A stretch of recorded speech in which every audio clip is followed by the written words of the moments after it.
মুনাফিক কখনো আল্লাহর রাস্তায় ভালোবাসার জায়গা থেকে দান করে না।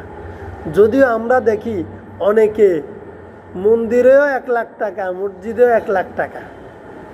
তো যে মসজিদে 1 লাখ টাকা দান করার পরে মন্দিরের জন্য 1 লাখ টাকা বাজেট করছে, প্রমাণ হইল মসজিদের প্রতি তার ভালোবাসা নাই।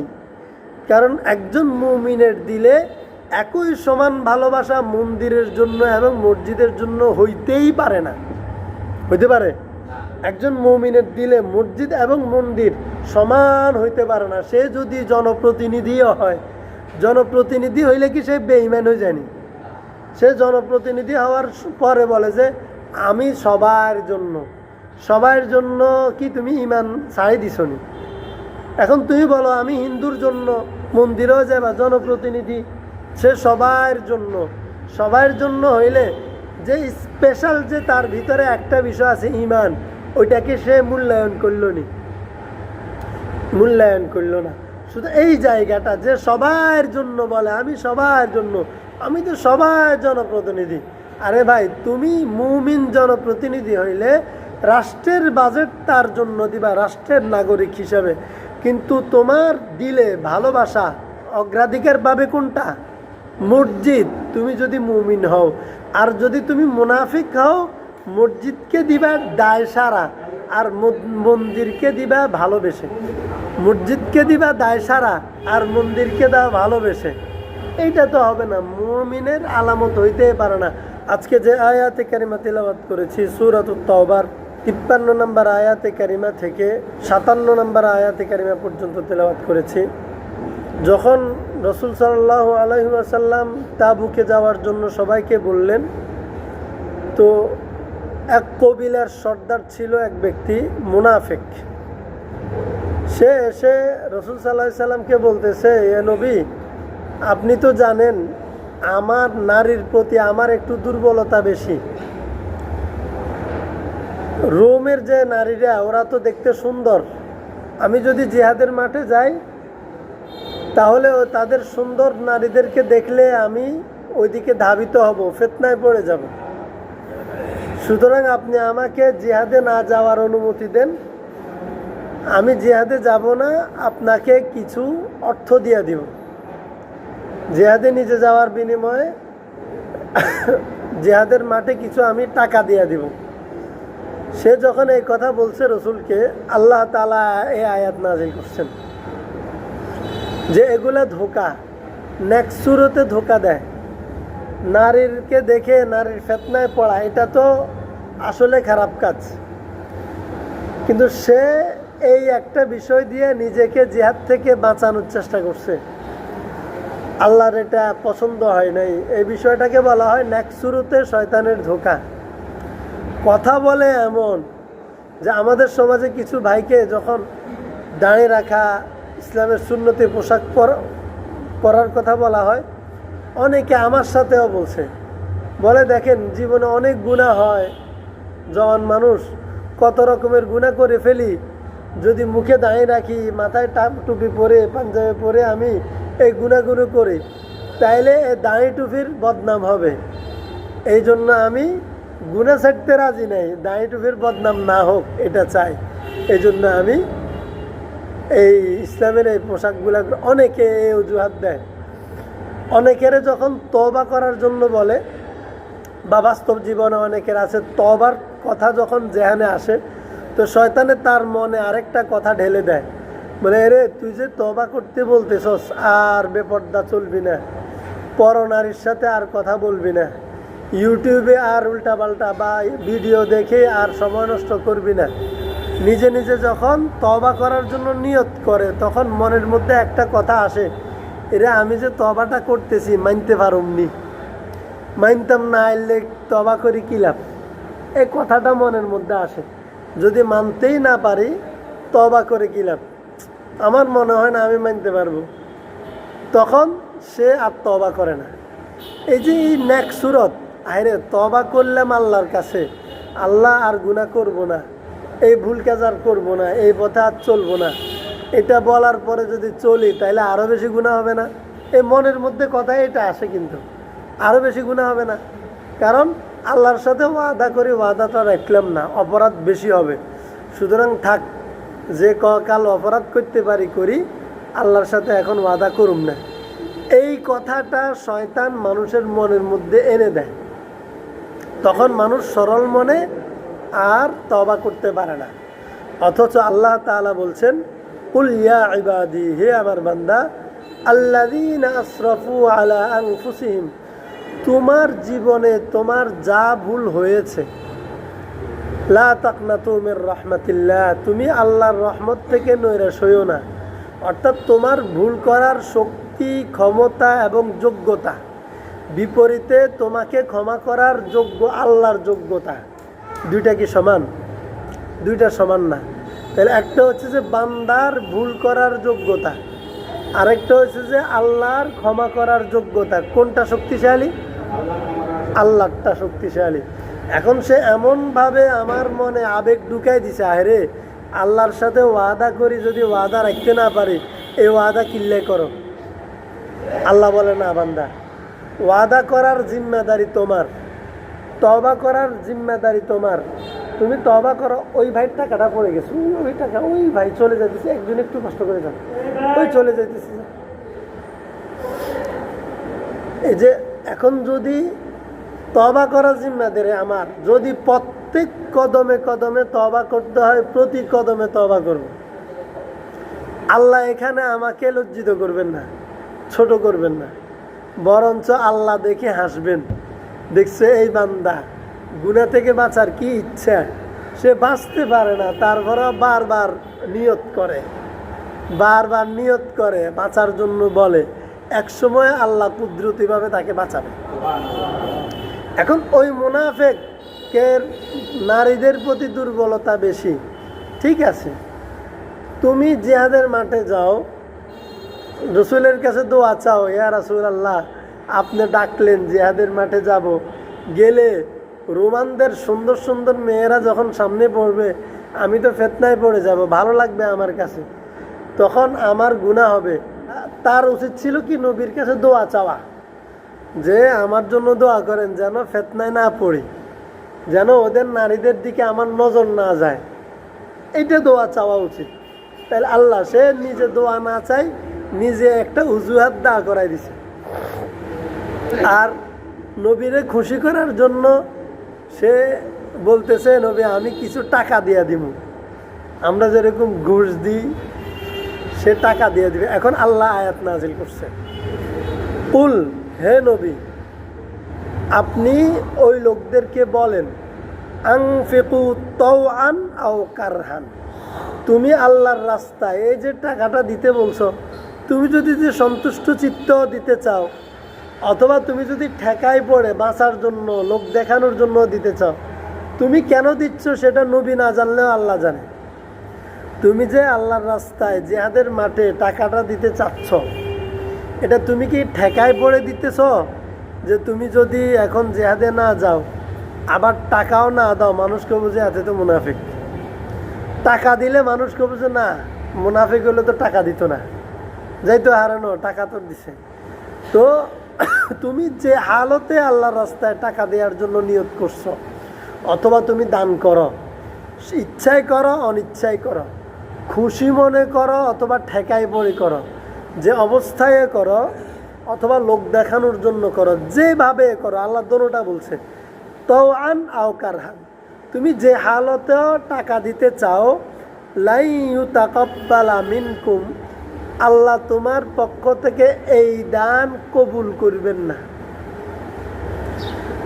এই যে কথাটা, এতটুকু যদি আমরা বুঝি, দেখবেন আমাদের দেশে প্রচলন আছে, কেউ মাদ্রাসায় বা মসজিদে বা মাহফিলে কিছু টাকা দান করে, দান করে ইমাম সাহেবের নাম সহ লিখি দেয় যে হুজুর অমুক সাহেব এত টাকা দান করছে, মসজিদে খাড়ায় ঘোষণা করে দিয়ে বলেনি। এবং ওই লোকটার অবস্থা এমন, আমরা চিনি বাস্তবিকভাবে, সে যে মসজিদে দান করছে 50,000 1 লাখ, এবং ইমাম সাহেবের কাছে বলছে, ইমাম সাহেব হুজুর একটু দাঁড়ায় নামটা ঘোষণা করে দিয়েন, অমুকে এত টাকা মসজিদের জন্য দান করছে। ইমাম সাহেব যদি এই ঘোষণা করার ক্ষেত্রে যদি নামটা উল্লেখ না করে, অথবা যদি নাম বলে অমুকে কিছু টাকা দিছে, 1 লাখ টাকা দিছে, সেটা না বলে, তাহলে সে মনে কষ্ট নেয় এবং ইমাম সাহেবরে অভিযোগ করে, আপনি কেন আমার নাম বললেন না। আবার কিছু মানুষ এসে মসজিদের ইমাম সাহেবের কাছে দোয়া চায়, কানে কানে, হুজুর নাম লেখে অথবা নাম বলে, হুজুর একটু আমি দোয়া চাইলাম, আমার জন্য দোয়া করিয়েন, মুসল্লিদেরকেও বলিয়েন, আমি দোয়া চাইছি।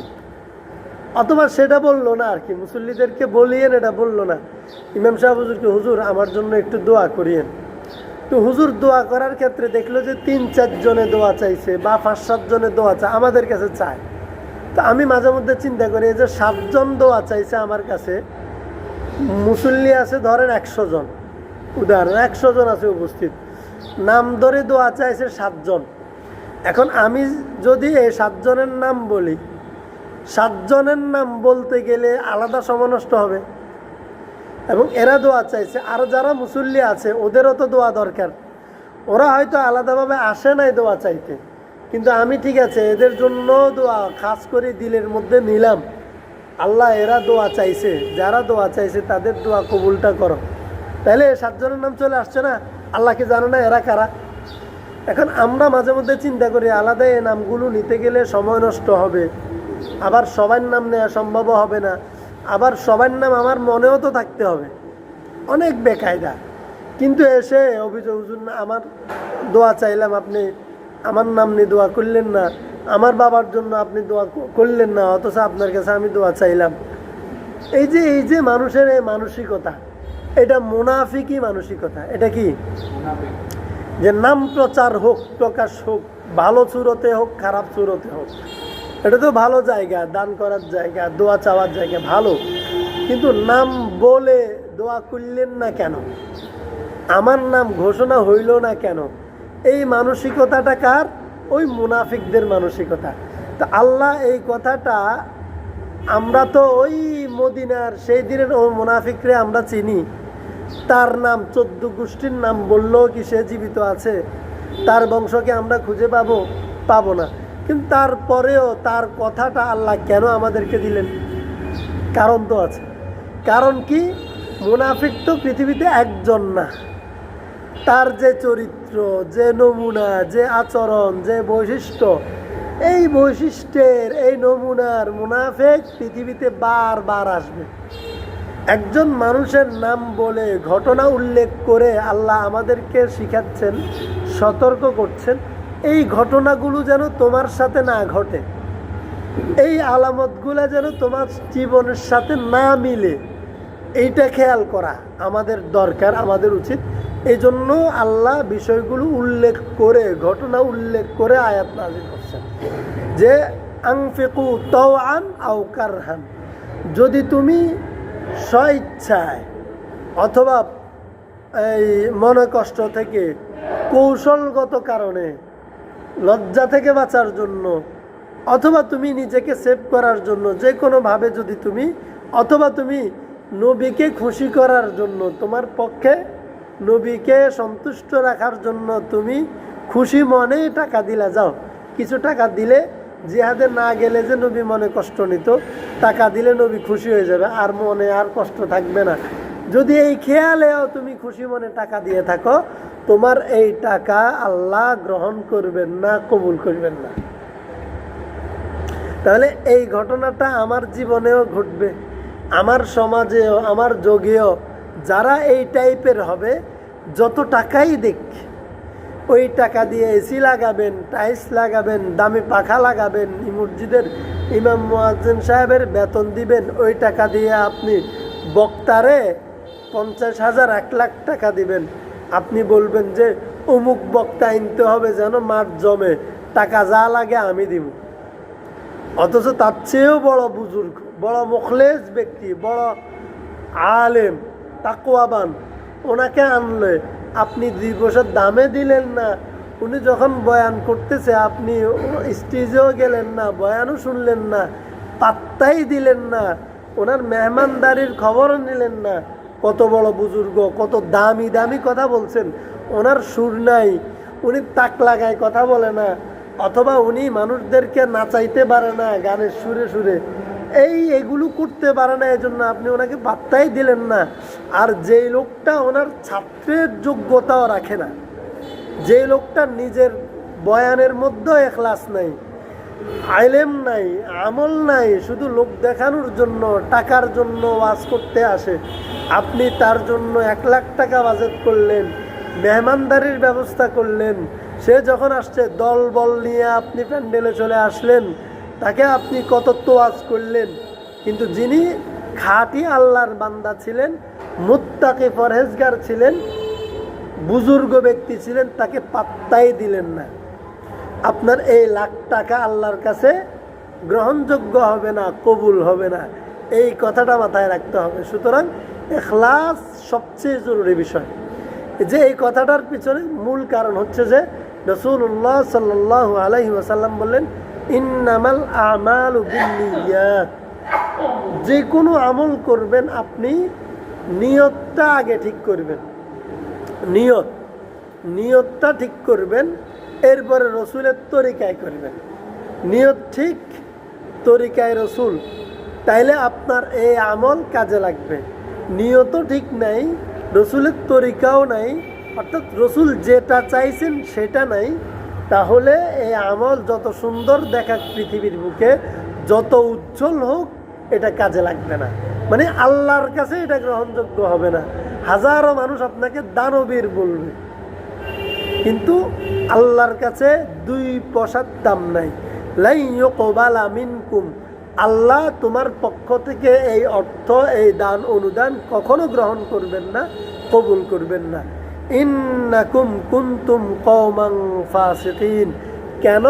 কারণ তুমি যে ফাসিক, তোমার তো নিয়তের ঠিক নাই, তোমার আমলের ঠিক নাই, তোমার ঈমানের ঠিক নাই, তুমি যে ফাসিক, এই জন্য তোমার আমল আল্লাহর কাছে গ্রহণযোগ্য হবে না, কবুল হবে না। ওয়ামা মানাআহুম আন তুকবালা মিনহুম নাফাকাতুহুম, আল্লাহ তাআলা কেন তাদের এই, প্রথম তো বলছে ওরা যে ফাসিক এই জন্য, এখন আল্লাহ একটু বিস্তারিত বলতেছেন, একটু বিস্তারিত বলতেছেন। আল্লাহ বলেন কেন আল্লাহ বলছেন যে তাদের এই দান আল্লাহ কবুল করবেন না, কেন করবেন না বলছেন? কারণ হচ্ছে ইল্লা আন্নাহুম কাফারু বিল্লাহি ওয়া বিরাসূলি, কারণ তারা আল্লাহ এবং আল্লাহর রসুলের উপর বিশ্বাস করে না, মানে আল্লাহ এবং তার রসুলের পদ্ধতি ফলো করে না, আল্লাহ এবং তার রসুলকে মূল্যায়ন করে না, গুরুত্ব দেয় না, আল্লাহ এবং তার রসুলের তরিকারে গুরুত্ব দিবেন না, আল্লাহ এবং তার রসুলের আদর্শকে আপনি গ্রহণ করবেন না, ভালোবাসবেন না, আপনি আপনার তরিকায় চাইবেন আল্লাহ যেন আপনার আমল গ্রহণ করে, এটা তো হবে না।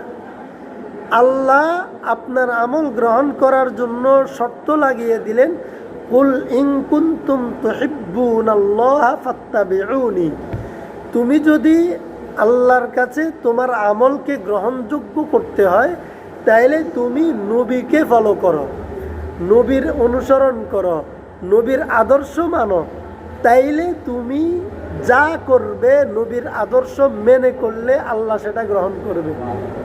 নবীর আদর্শ মেনে করলে, এখানে তুমি কয়জন, তোমরা কয়জন আছো সেটা আল্লাহ দেখবেন না। আল্লাহর কাছে জনের কোনো দাম নাই, বেশি আর কমের কোনো দাম নাই। আল্লাহর কাছে দাম হচ্ছে যে ইন্না আক্রামাকুম ইনদাল্লাহি আতকাকুম, যে আল্লাহর প্রতি যত যত্নবান, আল্লাহকে যে যত ভালোবাসে, আল্লাহর প্রতি যার যত ভয়, আল্লাহর ব্যাপারে যার যত সতর্কতা, সে আল্লাহর তত কাছের, তত প্রিয়। অর্থাৎ যে মুত্তাকি সে আল্লাহর প্রিয়। মুত্তাকি নয় গা সুন্দর হোক, টাকা অনেক বেশি হোক, হ্যাঁ মানুষ অনেক বেশি অনুসারী হোক, আল্লাহ এগুলোকে পাত্তাই দিবেন না। ইন্না আক্রামাকুম ইনদাল্লাহি আতকাকুম, এই আয়াত নাজিল হয়েছে হযরত বেলাল হাবশি রাদিয়াল্লাহু তাআলা আনহু। তিনি বাড়ি ছিল হাবশায়, গোলাম অবস্থায় মদিনায় আসলেন। এক হচ্ছে অন্য দেশে বিদেশি মানুষ, দ্বিতীয় গোলাম, তৃতীয় অভাবী গরিব, চতুর্থ, দেখতে কুৎসিত চেহারা, সুন্দর নাই, বাচনভঙ্গিও সুন্দর না, চেহারাও সুন্দর না, অভাবী মানুষ, একবারে নিচু শ্রেণীর মানুষ। এরপরেও আল্লাহ তাআলা তার রসুলকে দিয়ে তাকে বাইতুল্লাহর উপরে দাঁড়িয়ে আজান দেওয়ার সুযোগ দিলেন। সুবহানাল্লাহ। বাইতুল্লাহ শরীফের উপরে দাঁড়িয়ে যখন এই বেলাল, কালো মানুষ, গোলাম মানুষ, বিদেশি মানুষ যখন দাঁড়িয়ে আজান দিলেন, মক্কার বড় বড় কাফেররা বলে, আরে মুহাম্মদ আল্লাহ খায় না, আমরা এত সম্ভ্রান্ত মানুষ, এত উচ্চ পদের মানুষ থাকতে, এত সুন্দর, এত সুরের কণ্ঠের মানুষ থাকতে, মুহাম্মদ এক গরিব, যার সুর নাই, ঢক নাই, টাকা পয়সা নাই, সামাজিক সম্মানও নাই, এমন নিচু শ্রেণীর একজন মানুষকে দিয়ে আজান দেয়া এলো, এটা কি সম্মানজনক হইল, সুন্দর হইল? তখন আল্লাহ আয়াত নাজিল করছে, আরে বেটা, সুন্দর আর অর্থ আর ক্ষমতা আমারে এগুলা দেখাইও না, এগুলা আমার কাছে দাম নাই। ইন্না আক্রামাকুম ইনদাল্লাহি আতকাকুম, যার অন্তরে আল্লাহর প্রতি ভয় ভালোবাসা যেই পরিমাণ, আল্লাহর কাছে সেই পরিমাণ মহাব্বতের এবং কাছের। সুবহানাল্লাহ। তো এই জন্য বলতেছে, এই লোকগুলো, মুনাফিক লোকগুলোর অন্তরে আল্লাহ এবং তার রসুলের ভালোবাসা নাই, এজন্য আল্লাহ তার কোনো আমল, তার কোনো দান কবুল করেন না। ওয়ালা ইয়াতুনাস সালাতা ইল্লা ওয়া হুম কুসালা। এখন আমরা দুনিয়ার মানুষ কিভাবে বুঝবো আমার অন্তরে আল্লাহর ভালোবাসা কতটুকু আছে? এটা আমার জন্য, যে আমাকে মুনাফিকি থেকে বাঁচতে হবে না, কারণ আমি তো চাই আমি ইমানদার হই, মুনাফিকি থেকে বাঁচি। এখন আল্লাহ তাআলা আমাদেরকে বলতেছেন, কেমনে বুঝবো আমার দিলে আল্লাহ এবং তার রাসূলের প্রতি ভালোবাসা আছে না নাই, কি পরিমাণ আছে, বেশি না কম, এটা বুঝার থার্মোমিটার কি? আল্লাহ বলে, ওয়ালা ইয়াতুনাস সালাতা ইল্লা ওয়া হুম কুসালা, এরা যখন নামাজ পড়ে অলসতার সাথে, না, নামাজের ব্যাপারে এরা উদাসীন, এরা অলস, আসি নামাজ পড়ে আর কি, মানে আবার নামাজের সময় হইলে আসবে আর কি, আসছে আর কি, যাবে আর কি, এই মানে অলসতা। নামাজের ভিতরে বিষয়ে গুরুত্ব কম, এদের ভিতরে গুরুত্ব নাই। অথচ কদ আফলাহাল মুমিনুন আল্লাযীনা হুম ফি সালাতিহিম খাশিউন, মুমিনের ব্যাপারে বলছে, মুমিনকে যার দিলে খুশুর সাথে নামাজ আছে, মানে যে নামাজ পড়ার সময় খুব যত্ন করে নামাজ পড়ে। আপনি যখন ডায়মন্ডের একটা সেট কিনবেন, এটা কি আপনি বাজারে এই যখন আপনি হার কিনেন বাজারের যেটা, ওইটা কিনে যেমনে নেন, ডায়মন্ডেরটা কিনলে কি ওইভাবে নেন? আপনার নর্মাল মোবাইল, এই ছোট্ট মোবাইলটাকে যেভাবে রাখেন, আপনার অ্যান্ড্রয়েড দামি মোবাইলটাকে, আইফোনটাকে কি ওইভাবে রাখেন? না, যত্ন আছে, আলাদা যত্ন, তাই না? আপনি নিজের সন্তানকে যেভাবে যত্ন করেন, আরেকজনের সন্তানের ব্যাপারে কি আপনার ততটুকু যত্ন থাকে? আপনার সন্তানের একটু কাশ হইলে, একটু সর্দি হইলে, একটু উষ্টাকে পড়লে ফেরেশান হয়ে দৌড়ি তাকে ঝাঁপাই তুলি বুকের মধ্যে টেনে নেন, আর আরেকজনের সন্তান পড়লে আস্তে ধীরে যান, যাই তারপরে হাত ধরে তুলেন, ঝাড়ি দিলে দিলেন, আর না উড়াই এই না আয়তো কইছে কে ধরে সাইডটি আরস না, দুইটাকে একরকম নেই। এই যে যত্ন, আরেকজনের সন্তান নিজের সন্তান, দৌড়ি ঝাড়ি বুকে টেনে নি, আয় রে ব্যথা পাইছ নি, হ্যাঁ কোথায় ব্যথা পাইছো, আরেকজন হলে উড়াই খাড়া করে তুই সাইডটি আরসা। এই যে বিষয়টা, যে যত্নের বিষয়, নামাজের ব্যাপারে যার যত্ন যেই পরিমাণ, সে ওই মানের মুমিন। আর নামাজের বিষয়ে যার ভিতরে অলসতা, গাফলতি যেই পরিমাণ, সে ওই পরিমাণ মুনাফিকির দিকে ধাবিত। নাউজুবিল্লাহ, আল্লাহ আমাদেরকে হেফাজত করেন মুনাফিকি থেকে। ওয়ালা ইউনফিকুনা ইল্লা ওয়া হুম কারিহুন, এবং তারা যেটা দান করে, তারা এটা নিজের মনের খেয়াল, খুশি মনে দান করে না। আল্লাহ ওখানে তো বলছো তুমি খুশি মনে দাও আর অসন্ত, মানে তুমি জাদু যেভাবে দাও। মূলত মুনাফিক কখনো আল্লাহর রাস্তায় ভালোবাসার জায়গা থেকে দান করে না। যদিও আমরা দেখি অনেকে মন্দিরেও 1,00,000 টাকা, মসজিদেও 1,00,000 টাকা। তো যে মসজিদে 1,00,000 টাকা দান করার পরে মন্দিরের জন্য 1,00,000 টাকা বাজেট করছে, প্রমাণ হইল মসজিদের প্রতি তার ভালোবাসা নাই। কারণ একজন মুমিনের দিলে একই সমান ভালোবাসা মন্দিরের জন্য এবং মসজিদের জন্য হইতেই পারে না। হইতে পারে? একজন মুমিনের দিলে মসজিদ এবং মন্দির সমান হইতে পারে না। সে যদি জনপ্রতিনিধিও হয়, জনপ্রতিনিধি হইলে কি সে বেঈমান হয়ে যায়নি? সে জনপ্রতিনিধি হওয়ার পরে বলে যে আমি সবার জন্য, সবার জন্য কি তুমি ইমান ছাড়াই দিছনি? এখন তুমি বলো আমি হিন্দুর জন্য মন্দিরেও যাবা, জনপ্রতিনিধি সে সবার জন্য। সবার জন্য হইলে যে স্পেশাল যে তার ভিতরে একটা বিষয় আছে ইমান, ওইটাকে সে মূল্যায়ন করল নি? মূল্যায়ন করল না। শুধু এই জায়গাটা যে সবার জন্য বলে আমি সবার জন্য, আমি তো সবার জনপ্রতিনিধি। আরে ভাই, তুমি মুমিন জনপ্রতিনিধি হইলে রাষ্ট্রের বাজেট তার জন্য দিবা, রাষ্ট্রের নাগরিক হিসাবে। কিন্তু তোমার দিলে ভালোবাসা অগ্রাধিকার পাবে কোনটা? মসজিদ, তুমি যদি মুমিন হও।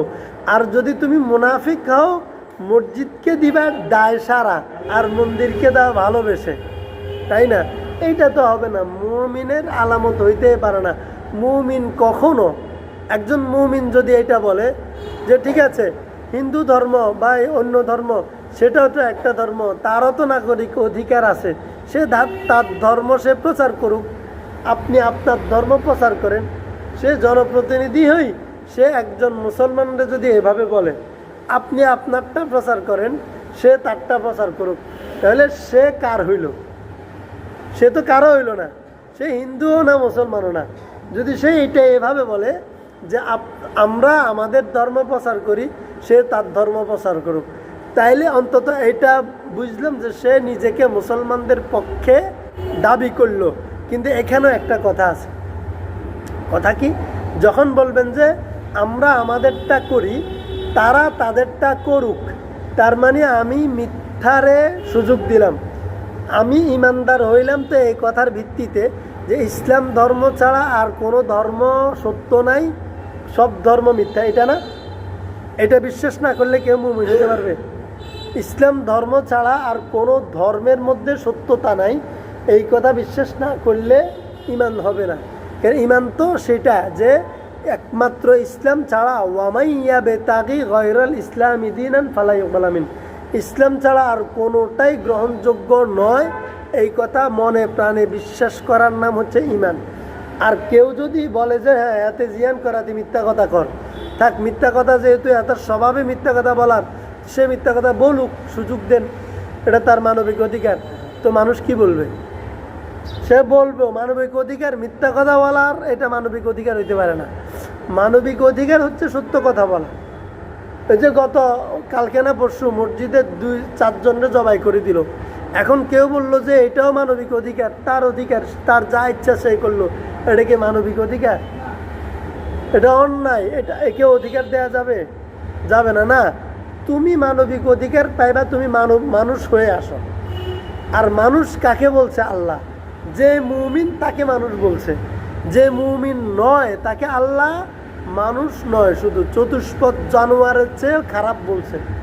তাহলে একদিক থেকে অমুসলিম যারা, উলাইকা কাল আনআম বাল হুম আদাল্লু লাহুম কুলুবুল লা ইয়াফকাহুনা বিহা, আল্লাহ বলে যাদেরকে আমি কলব দিছি বুঝার জন্য, কিন্তু সে ইসলাম ধর্ম তার সামনে আসার পরও সে ইসলাম ধর্ম গ্রহণ করে নাই, মূর্তি গ্রহণ করছে।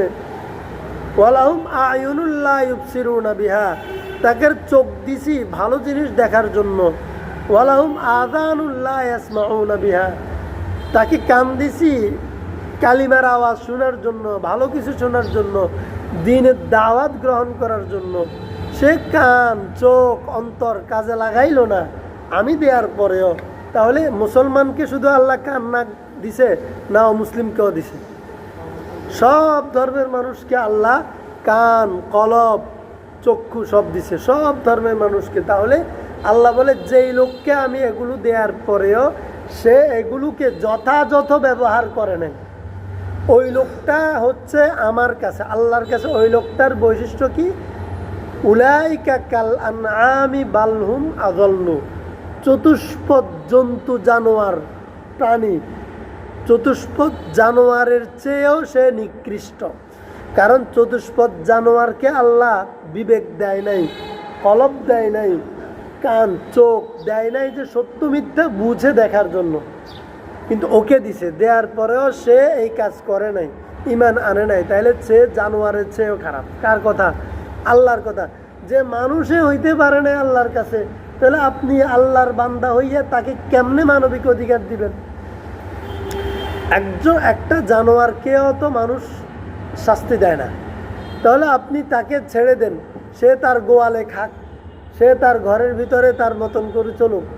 সমাজে সে তার ধর্ম এমনভাবে পালন করতে পারবে না যেই পালনের কারণে অন্য মানুষের উপর তার ধর্মের একটা প্রভাব পড়ে। এটা তো আমি হইতে দিতে পারি না।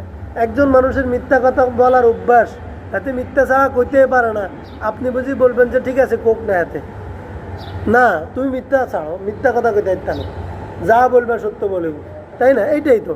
তাহলে এই জন্য একজন মানুষ যখন বলবে যে অমুসলিমরাও তাদের ধর্ম পালনের অধিকার পাবে, এটা তারা অধিকার রাখে, তাহলে সে মিথ্যাকে অধিকার দিল, মিথ্যা প্রতিষ্ঠার পক্ষে সে সমর্থন করলো। তার ইমানও নাই, কি নাই? ইমান নাই। আমি আমার মন গড়া তো ইমানদার হইতে পারবো না। ইমানদার আমি আমাকে ইমানদার বললে তো হবে না, আমাকে আল্লাহ ইমানদার বলতে হবে।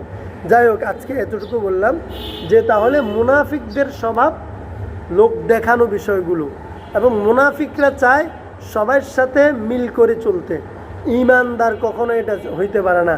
ইমানদার নিজের স্বকীয়তা বজায় রেখে চলে, কখনো সে জীবনের চেয়ে ইমানকে প্রাধান্য দেয়, জীবন চলে গেলেও সে ইমান ছাড়ে না। এটা হচ্ছে ইমানদারের বৈশিষ্ট্য। কারণ ইমানদার বুঝছে যে ইমান থাকবে মানে আখরাতে চিরস্থায়ী জিন্দিগিতে সুখে হবে, আর ইমান থাকবে না মানে আখরাতে চিরস্থায়ী জিন্দিগিতে দুঃখে থাকবে। তাহলে একজন মুমিন কেমনে অল্প কয়দিনের জীবনের জন্য আখরাতের অনন্ত জীবনকে সে ধ্বংসের দিকে ঠেলে দেয়? পরের আয়াতে আল্লাহ বলছে, সংক্ষিপ্ত বলে দিয়ে আয়াতটা কালকে বিস্তারিত আলোচনা করুম। সেটা হচ্ছে যে যদি তুমি কোনো বেঈমানকে দুনিয়ার অর্থ ক্ষমতা তার কাছে দেখো, তাহলে তুমি আশ্চর্য হইও না, টেনশন করো না আল্লাহ তারে কেন দিছে। তুমি মনে রাখিও, আল্লাহ বেঈমানকে এবং মুনাফিককে দুনিয়াতে অর্থ দেয় শাস্তি দেওয়ার জন্য। যেমন মিষ্টি খাওয়া, অনেক স্বাদের খাবার, মিষ্টি অনেক স্বাদের খাবার। এখন আপনি দামি মিষ্টি আনি দিলেন, আমাদের সবাইকে দিলেন, আমরা সবাই খাইলাম, আমরা সবাই মজা করে খাইলাম, আমাদের জন্য এটা আনন্দের। কিন্তু একজনের ডায়াবেটিস, মারাত্মক ডায়াবেটিস রোগ, মারাত্মক লেভেলের, আপনি তাকে একবারে দামি মিষ্টি আনি খাওয়াইলেন, ডিবাই ডিবাই খাওয়াইলেন, তার উপকার করলেন না ক্ষতি করলেন?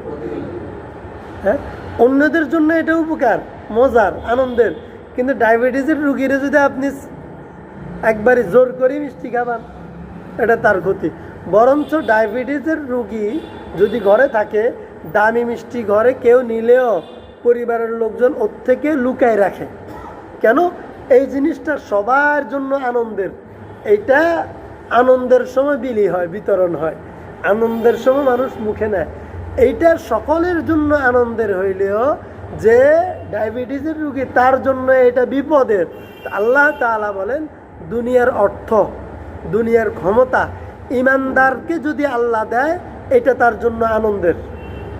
কিন্তু মুনাফিককে আল্লাহ দুনিয়ার ক্ষমতা আর সম্পদ দিলে, বেঈমানকে দিলে, এটা তার জন্য আনন্দের না, তার জন্য বিপদের। বিপদটা তো টের পরে পাবে, আগে না। এই জন্য আল্লাহ মুমিনকে বলছে, তোমরা ঘাবড়াইও না। ওরা একবারই ইস্তারি জামা পড়ুক, ওরা প্রাডুতে চড়ুক, ওরা চার্টার প্লেন ব্যবহার করুক, তোমরা টেনশন করো না। ক্ষমতা ওদের হাতে থাকলেও এই ক্ষমতা ওদের জন্য বিপদ ডেকে আনবে, ওদের জন্য সুখকর নয়, শুভকর নয়। সুতরাং এটাই মুমিনের জন্য সান্ত্বনা আল্লাহর পক্ষ থেকে। আল্লাহ আমাদের সবাইকে খাঁটি মুমিন হিসেবে কবুল করুন, এবং মুনাফিক এবং বেঈমানি থেকে আল্লাহ আমাদের সবাইকে বাঁচান। আমিন। ওয়া আখির দাওয়ানা আলহামদুলিল্লাহি রাব্বিল আলামিন।